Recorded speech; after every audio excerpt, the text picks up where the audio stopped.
दर्शकों, ध्यान से सुनना। इस दुनिया में मनुष्य के बर्बादी के केवल 3 ही कारण है जिससे कोई भी मनुष्य अपने मार्ग से भटककर बर्बाद हो जाता है। इसीलिए वह मार्ग कौन सा है और हमें उनसे कैसे बाहर निकलना है, इस विषय पर आज की अद्भुत कहानी मैं आपको सुनाऊंगा। तो चलिए कहानी की शुरुआत करते हैं। दोस्तों, जाने अनजाने ही सही, लेकिन हम में से हर किसी से कुछ न कुछ ऐसी गलतियां हो ही जाती हैं जिसका पछतावा हमें जिंदगी भर रहता है। लेकिन जब तक हमें उसका एहसास होता है तब तक वक्त निकल चुका होता है और हम बर्बादी की कगार पर होते हैं। लेकिन वह कौन सी ऐसी गलतियां हैं, वह कौन से ऐसे कारण हैं जिसके कारण हमारा पूरा जीवन बर्बाद हो जाता है, जिसका पछतावा हमें जिंदगी भर रहता है, लेकिन हम उसे सुधार नहीं सकते। लेकिन वक्त रहते यदि हम उन गलतियों के बारे में जान सकें तो हम उन गलतियों को करने से बच जरूर सकते हैं। तो दोस्तों, आज की इस कहानी में हम यही बात करने वाले हैं कि एक इंसान ऐसी कौन कौन सी गलतियां करता है जो उसे पूरी तरह से बर्बाद कर देती है। यदि हम उन बर्बादी के कारणों को पता कर लें तो हम उन गलतियों को करने से बच सकते हैं और अपने जीवन को सुखमय बना सकते हैं। बहुत समय पहले की बात है। एक छोटा सा राज्य था। उस राज्य में एक बहुत ही धनी सेठ रहा करता था। वह बहुत अमीर था। उसके पास किसी चीज की कोई कमी नहीं थी। उसके पास वह सारी सुख सुविधाएं थीं जो वह चाहता था, लेकिन उसकी कोई संतान नहीं थी। संतान के दुख में वो हमेशा चिंतित रहता, परेशान रहता।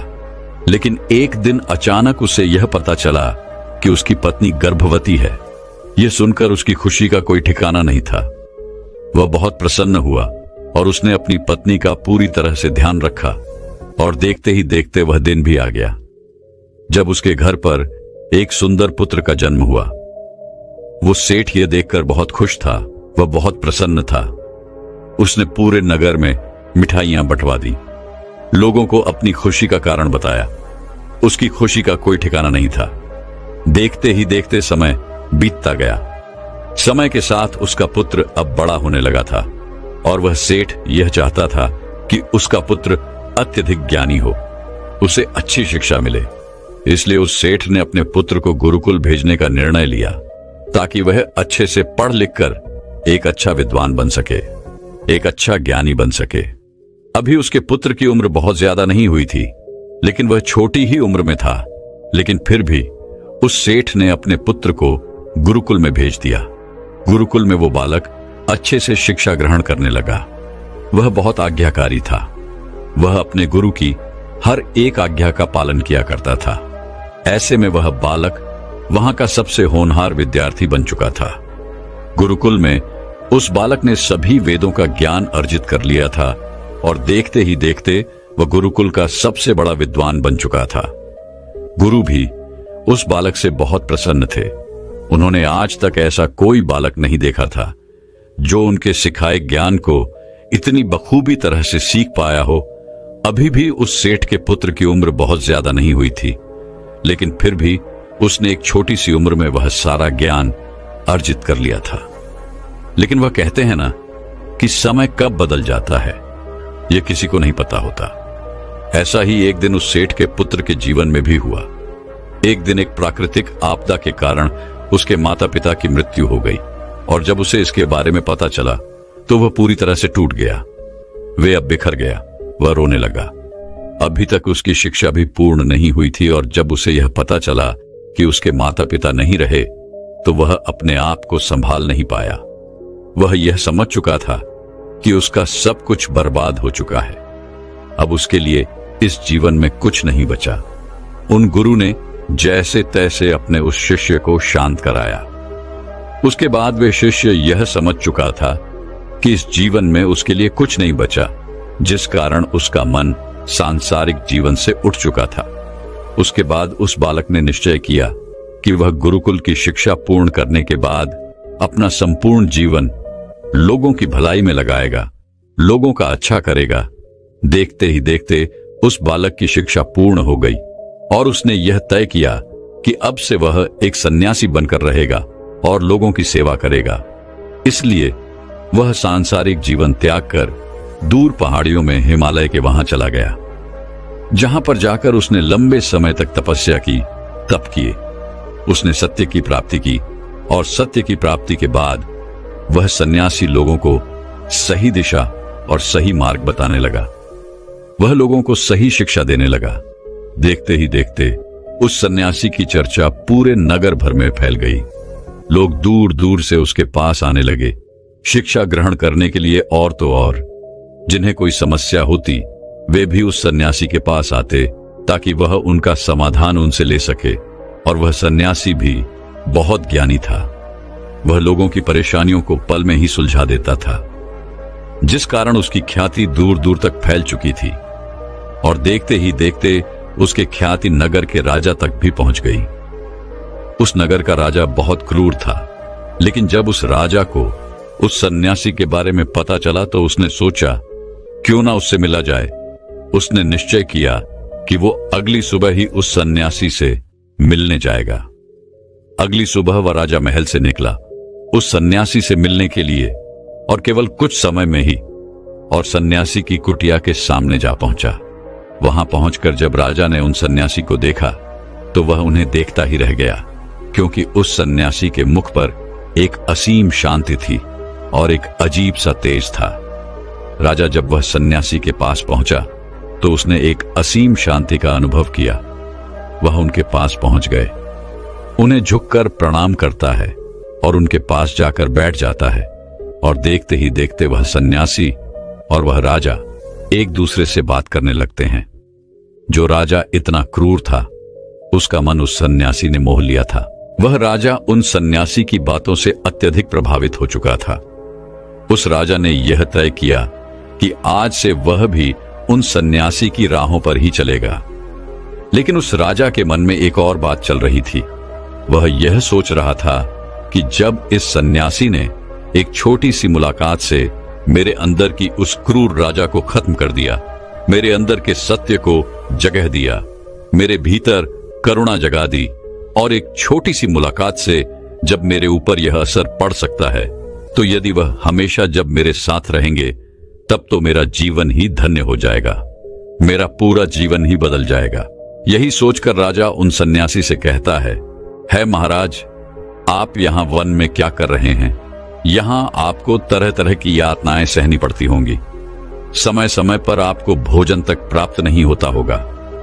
आप मेरे साथ चले, मेरे राजमहल में वहां पर आपके लिए सभी प्रकार की सुख सुविधाएं उपलब्ध हैं। वहां पर आपको किसी चीज की कोई कमी महसूस नहीं होगी। राजा के इस आग्रह पर वह सन्यासी उनके साथ चलने को तैयार हो गया। वह दोनों महल की ओर चल पड़े।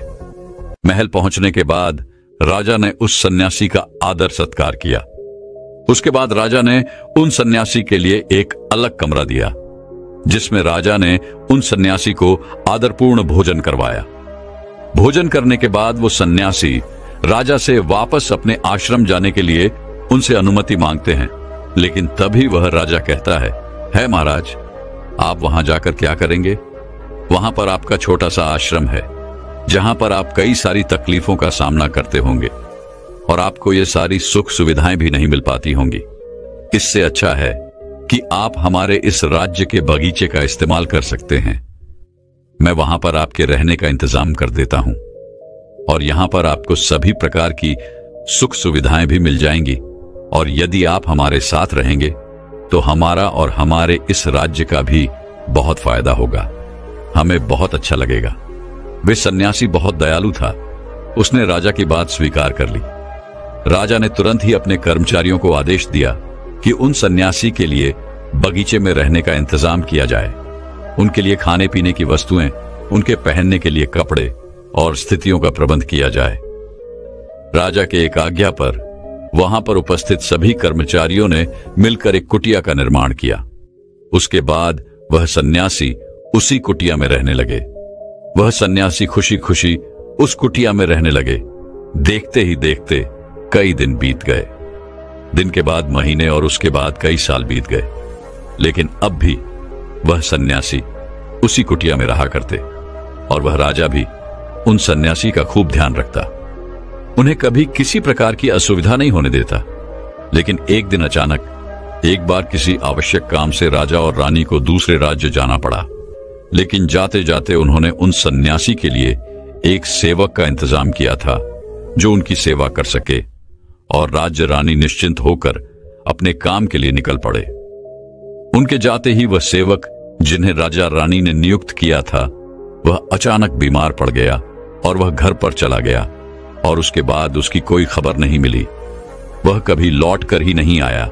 लेकिन कुछ समय के बाद जब राजा रानी वापस महल लौटे तो वह सन्यासी अत्यधिक क्रोधी थे।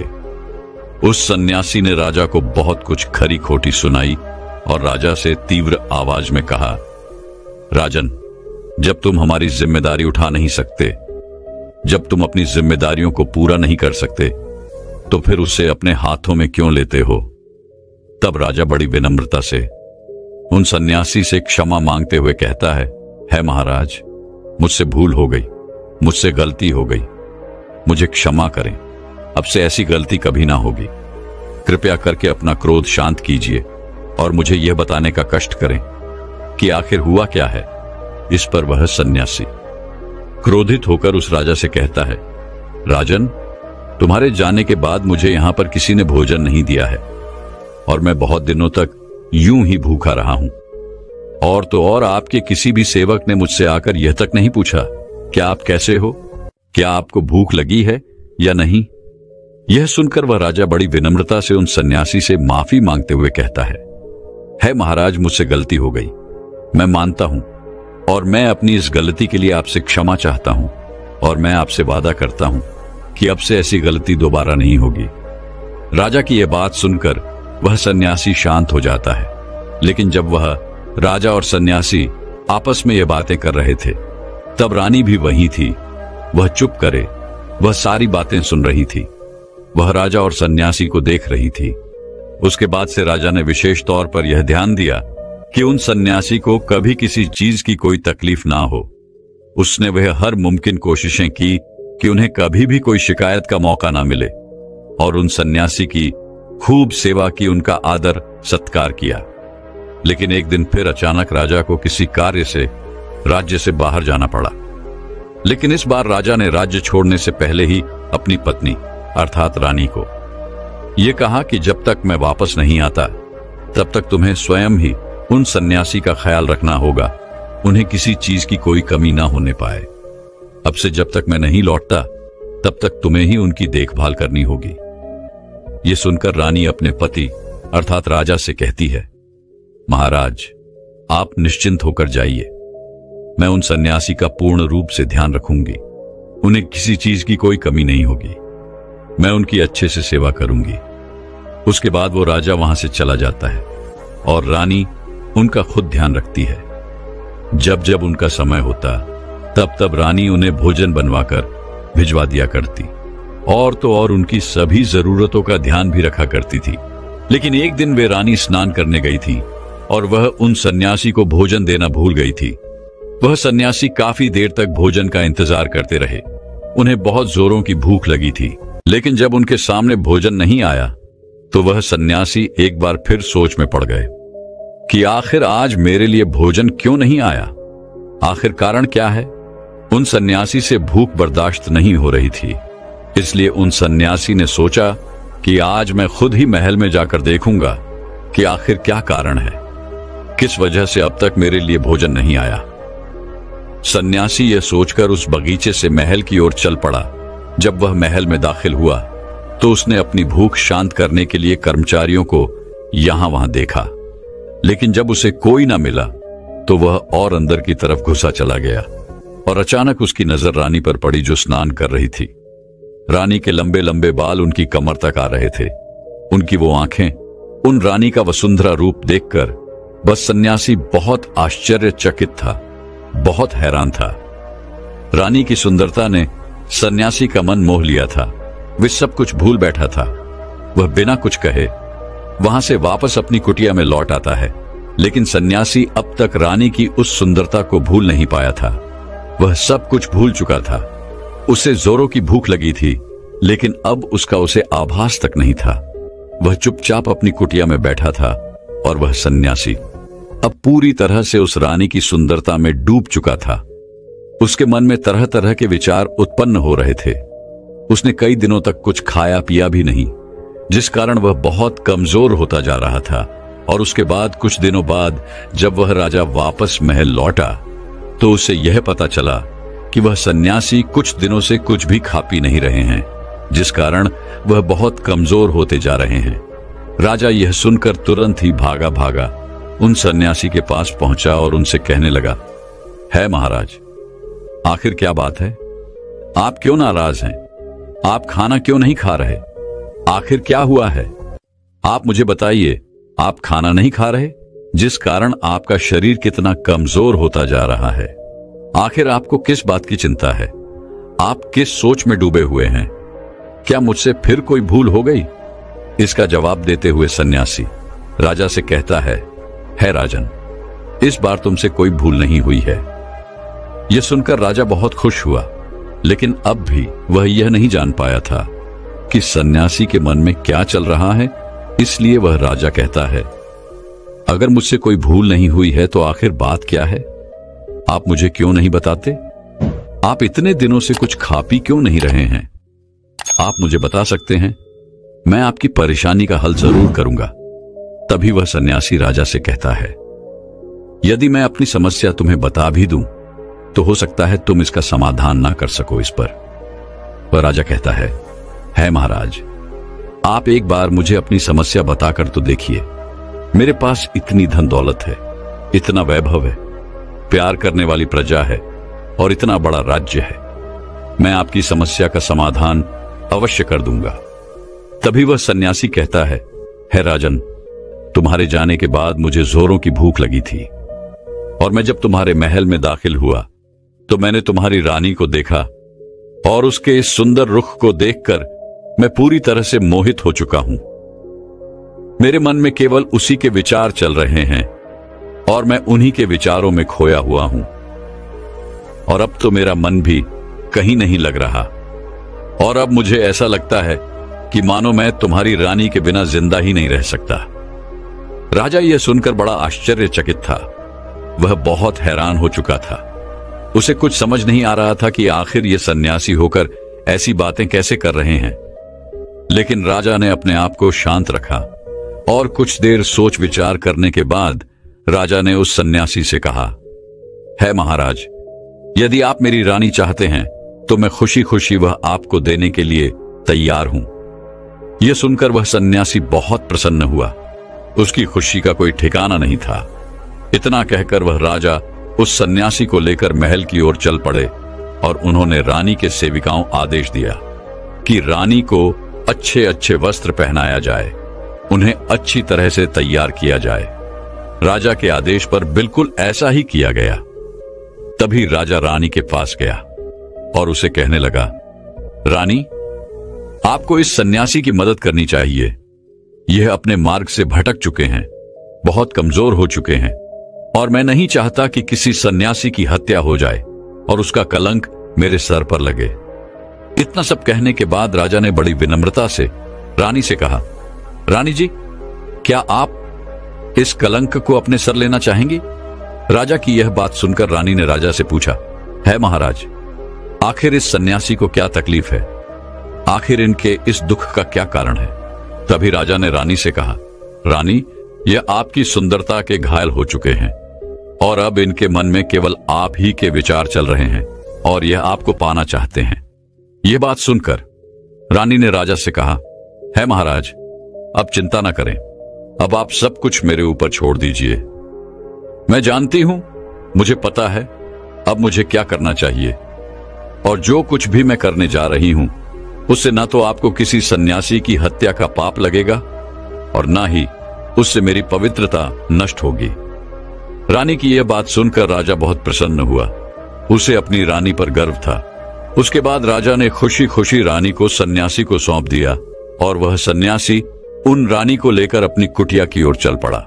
कुटिया में पहुंचने के बाद रानी सन्यासी से कहती है, सुनिए, मैं इस कुटिया में नहीं रह सकती। मुझे एक अच्छा और बड़ा घर चाहिए जहां मैं रह सकूं। इस झोपड़ी में मैं कभी नहीं रही और ना ही मैं रह सकती हूं। ये सुन वह सन्यासी कौन राजा के पास पहुंचा और राजा से कहने लगा, है राजा, हमें रहने के लिए एक अच्छा घर चाहिए और मैं जानता हूं कि आप इसका प्रबंध अवश्य कर देंगे। सन्यासी की यह बात सुनकर राजा ने तुरंत ही अपने कर्मचारियों को आदेश दिया कि उनके लिए एक अच्छा घर का प्रबंध किया जाए। कर्मचारियों ने राजा की बात मानी और उनके लिए एक अच्छा घर का प्रबंध किया गया। वह सन्यासी उन रानी को लेकर उस घर में जा पहुंचा।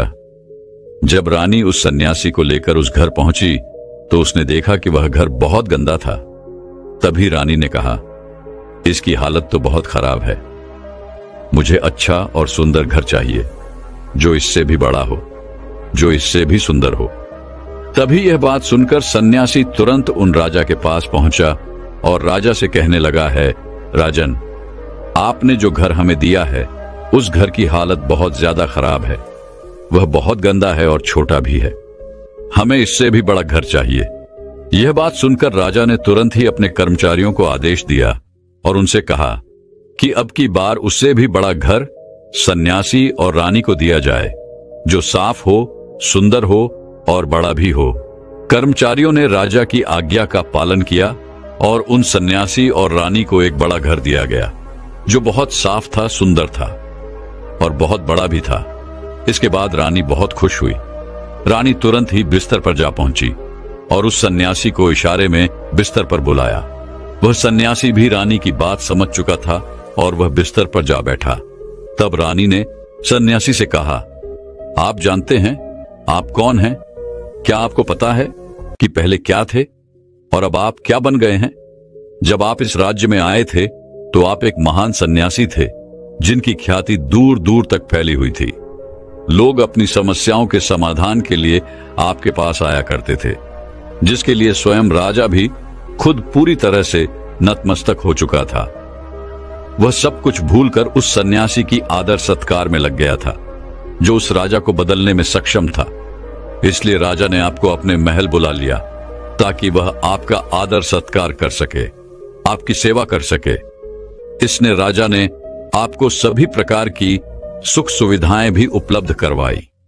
लेकिन जो सन्यासी लोगों को सत्य की राह दिखाता था, जो लोगों की समस्याओं का समाधान किया करता था, जिनको सभी लोग सर्वश्रेष्ठ गुरु माना करते थे, जिनका सभी आदर सत्कार किया करते थे, उनकी पूजा किया करते थे, आज वही सन्यासी अपनी काम वासना के कारण मेरे इस सुंदर रूप का गुलाम बन चुके हैं। रानी की यह बात सुनकर वह सन्यासी चौंक गया। उसे एहसास हुआ कि वह क्या कर रहा है। उसके मन को एक गहरा धक्का लगा और उसे यह महसूस हुआ कि वह तो एक सन्यासी है और ये सब क्या कर रहा है। वह सन्यासी ये सोचने लगा कि मैंने तो सारी सुविधाओं का त्याग कर दिया था और इसी कारण मैं वन में था, वहीं पर अपनी तपस्या करता, लोगों की समस्या का समाधान करता, जिसमें मुझे बड़ा आनंद आता था। मैं बहुत खुश था, लोगों की सेवा करके मुझे शांति मिलती थी। जब सन्यासी को इन सभी बातों का एहसास हुआ तो वह जोर जोर से रोने लगा और रानी से कहने लगा, रानी, मुझे क्षमा करे, मैं यह क्या करने चला था, मैं इसी वक्त आपको राजा को सौंप कर आता हूं। तभी रानी उन सन्यासी से कहती है महाराज, मेरे मन में एक प्रश्न है, कृपया करके मेरे इस प्रश्न का उत्तर दीजिए।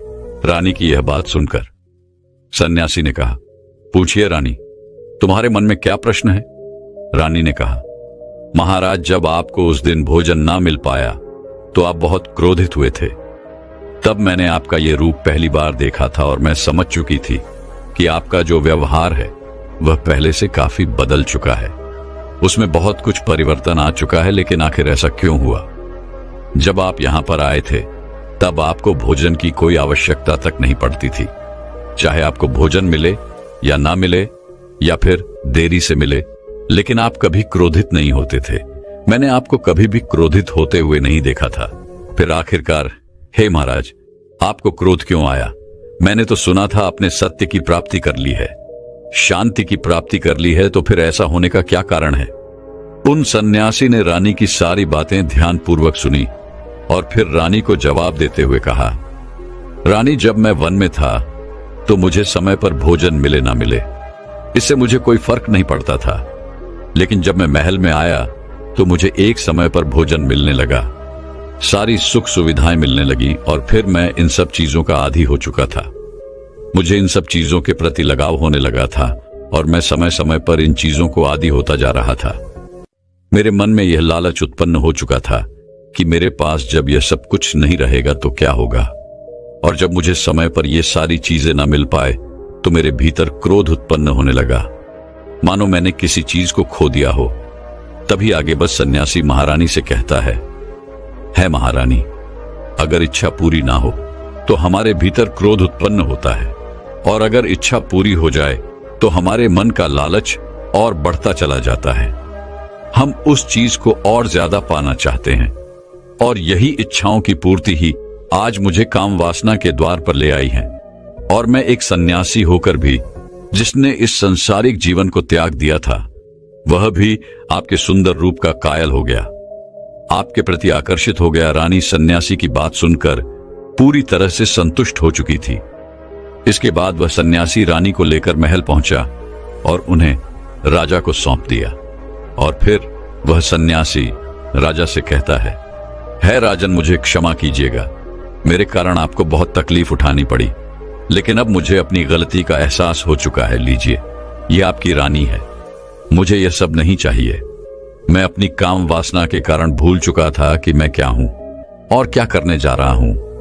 लेकिन रानी ने सही वक्त पर मुझसे यह प्रश्न पूछकर मुझे एहसास दिलाया कि मैं क्या हूं। तभी आगे वह सन्यासी राजा से कहते हैं राजन, मनुष्य की बर्बादी उसके 4 आदतों के कारण होती है। इस दुनिया के हर मनुष्य के अंदर ये 4 अवगुण अवश्य ही होते हैं, लेकिन जो व्यक्ति इन पर नियंत्रण पा लेता है, जो इन्हें अपने काबू में कर लेता है, वह हमेशा के लिए इन दुख और परेशानियों से बच जाता है। वह हमेशा अपना जीवन सुखी सुखी बिताता है। लेकिन अधिकांश व्यक्ति इन्हीं 4 कारणों के आदी होते हैं, और इसी कारण वर्ष उनका जीवन पूरी तरह से बर्बाद हो जाता है। उन सन्यासी की यह बात सुनकर राजा उन सन्यासी से कहता है महाराज, मुझे बताइए वह कौन से ऐसे 4 कारण हैं जो मनुष्य की बर्बादी का कारण बनते हैं। तभी वह सन्यासी राजा से कहता है राजा, मनुष्य को बर्बाद करने वाली पहली आदत है उसकी इच्छा, क्योंकि इच्छाओं के बिना कोई भी व्यक्ति जीवित नहीं रह सकता, और यही उसका पहला अकड़ है। जो अपनी इच्छाओं का अधीन होता है, जो इन पर काबू नहीं कर पाता, वह जीवन में किसी भी जगह सफल नहीं हो पाता।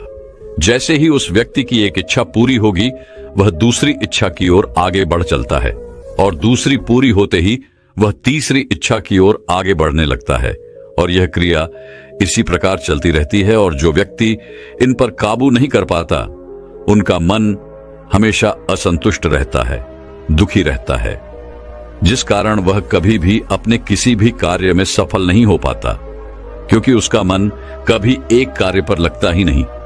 वह अपनी एक इच्छा से दूसरी इच्छा, दूसरी से तीसरी, तीसरी से चौथी, सभी इच्छाओं की पूर्ति में लगा रहता है, और वह कभी भी उस सुख को नहीं देख पाता जो उसके पास है।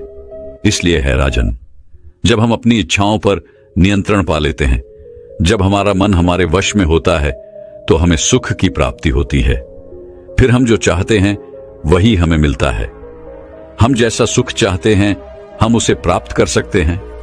हम जहां सफल होना चाहते हैं हम वहां सफल भी हो जाते हैं। आगे वह सन्यासी राजा को दूसरी आदत बताते हुए कहता है, काम वासना का आदी होना।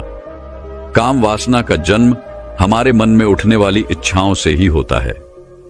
जिस प्रकार इच्छाओं का कोई अंत नहीं होता, उसी तरह से मनुष्य की काम वासना भी इसी प्रकार निरंतर पनपती रहती है। और एक व्यक्ति जब काम वासना के अधीन हो जाता है, उसे कुछ भी नजर नहीं आता। वह क्या गलत कर रहा है, क्या सही कर रहा है, उस पर उसका कोई नियंत्रण नहीं होता। लेकिन जब वह उस गलत कार्य को कर देता है, उसके बाद उसे उस बात का एहसास होता है, और उसके बाद उसके पास केवल पछतावे के अलावा कुछ नहीं बचता। तुमने देखा होगा, आज तक जितनी भी लड़ाइयां हुई हैं, जितने भी युद्ध हुए हैं, उन सब का सबसे बड़ा कारण एक स्त्री ही है, जिसे पाने की इच्छा के कारण ये सभी युद्ध हुए हैं। इस तरह की काम वासना के अधीन होकर कई राजा महाराजाओं ने युद्ध किए हैं। जिस प्रकार रावण एक बड़ा ही बुद्धिमान व्यक्ति था, लेकिन वह भी माता सीता की सुंदरता में वशीभूत होकर अपने आप को बर्बाद कर बैठा। और रावण की मृत्यु का कारण भी माता सीता अर्थात एक स्त्री बनी थी। और तो और कई राजा महाराजाओं ने तो इसे अपना एक सुख बना लिया था, जिस कारण वह कभी भी अपने जीवन में सफल ना हो पाए। वह तो केवल भोग विलास में लगे रहे। ईश्वर ने तो स्त्रियों की उत्पत्ति इस संसार को बढ़ाने के लिए की थी, लेकिन आजकल के लोगों ने इसे अपने एक सुख का रूप बना दिया है। हर कोई स्त्री को अपने मनोरंजन के सामान के रूप में देखने लगा है, और जब उन्हें यह मनोरंजन नहीं मिल पाता तो वह पागल हो जाते हैं, क्रोधित हो जाते हैं। उन्हें कुछ भी समझ नहीं आता, और इसी कारण वह तरह तरह के गलत अपराध भी कर बैठते हैं। इसलिए राजन जितना हो सके काम वासना से दूर रहना चाहिए। तभी आगे वह सन्यासी राजा से कहते हैं, मनुष्य की बर्बादी का तीसरा कारण है क्रोध। जब मनुष्य की किसी इच्छा की पूर्ति नहीं होती तो उसके अंदर क्रोध उत्पन्न होता है, और जब व्यक्ति को क्रोध आता है तो उस पर उसका कोई काबू नहीं रह जाता। वह तो क्रोध के अधीन हो जाता है, और क्रोध में आकर वह तरह तरह के अपराध कर बैठता है। वह क्रोध के अधीन होकर गलत निर्णय ले बैठता है। दूसरे व्यक्तियों को अपशब्द और भला बुरा कहने से भी पीछे नहीं हटता। लेकिन जब उसका क्रोध शांत होता है तब उसे अपनी गलती का एहसास होता है, लेकिन तब तक वह समय बीत चुका होता है और उसके हाथों में कुछ नहीं रह जाता। क्रोध एक ऐसा विकार है जिसके कारण मनुष्य के बने बनाए काम भी बिगड़ जाते हैं। क्रोध मनुष्य को अंदर ही अंदर कमजोर बना देता है, और एक कमजोर मनुष्य अपने जीवन में कुछ नहीं कर सकता। ऐसे व्यक्ति को कभी भी सफलता नहीं मिलती। आगे वह सन्यासी राजा को चौथी आदत बताते हुए कहते हैं, लालच। लालच का फल सदैव बुरा ही होता है। लालच में पड़कर हम कई तरह के कार्य करते हैं, लेकिन उसका अंजाम हमेशा बुरा ही होता है। जब किसी व्यक्ति को कोई वस्तु मिलती है तो वह उसे और अधिक पाना चाहता है, और इसी लालच के कारण जो कुछ उसके पास है वह उस पर ध्यान नहीं देता और उसे भी खो बैठता है। जैसे ही किसी व्यक्ति की एक इच्छा पूरी होती है तो वह दूसरे इच्छा में लिप्त हो जाता है, वह उसे पूरा करने में जुट जाता है। इसी प्रकार उसका लालच बढ़ता चला जाता है। उसकी मन की सारी इच्छाएं बढ़ती चली जाती है, और जो व्यक्ति अपने जीवन में लालच करता है वह कामयाबी से दूर होने लगता है। यदि हम समय रहते लालच को पहचान ले, उसे त्याग दे, उसके फेर में ना पड़े, तो कोई भी व्यक्ति अपने जीवन में सफल अवश्य हो सकता है। वह सफलता की उन ऊंचाइयों को छू सकता है। आगे वह सन्यासी राजा से कहता है राजन, यदि कोई भी व्यक्ति इन 4 आदतों को अपने जीवन से निकाल दे तो वह जीवन में कहीं से भी सफलता प्राप्त कर सकता है। मैं जो कि एक सन्यासी हूं, लेकिन फिर भी मैं इन 4 आदतों का आगिन बन चुका था और अपने ही जीवन को नष्ट करने चला था। लेकिन वह तो धन्य है कि रानी ने मुझे सही समय पर मेरी गलती का एहसास करवा दिया। इसलिए है राजन, इन 4 गलतियों को अपने जीवन में कभी मत दोहराना, अन्यथा तुम्हें बर्बाद होने से कोई नहीं रोक सकता। दोस्तों, मैं उम्मीद करता हूं कि यह कहानी सुनने से आपके जीवन में अच्छे बदलाव आए होंगे। आपको इस वीडियो से क्या सीखने मिला ये कमेंट करके जरूर बताइए, और अपने परिवार, दोस्तों या आपके करीबी इंसान के साथ ये कहानी शेयर करके उन्हें भी इस ज्ञान से परिचित करवाए। बाकी अगर आपको ये वीडियो दिल से अच्छी लगी हो तभी इस वीडियो को लाइक कर देना, और आपने अब तक इस चैनल को सब्सक्राइब न किया हो तो चैनल को सब्सक्राइब भी जरूर कर देना।